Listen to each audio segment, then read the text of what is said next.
So this is my fallacy presentation. The reasoning that I will be analyzing during this presentation is this tweet by user at nxnki_yeah, which states, please have your kids play with toys or else gray will be their favorite color.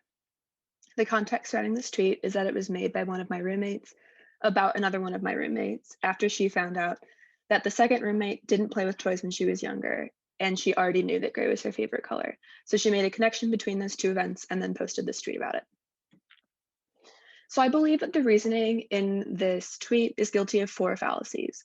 The first of which is the fallacy of hasty generalization.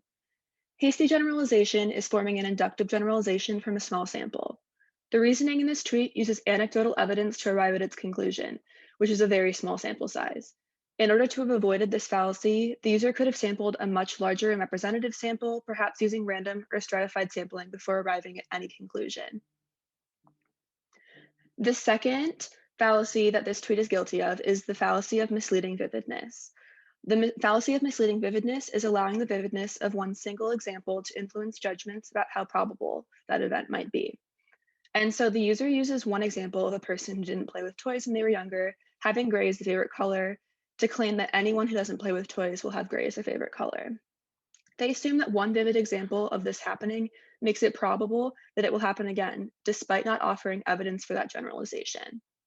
And the third fallacy that I think that this tweet is guilty of is the non sequitur fallacy, which is drawing an inference from an unrelated premise. The conclusion that gray will be someone's favorite color does not follow from the premise that they didn't play with toys as a child. Those two events are seemingly unrelated, and the user does not provide sufficient evidence to connect them.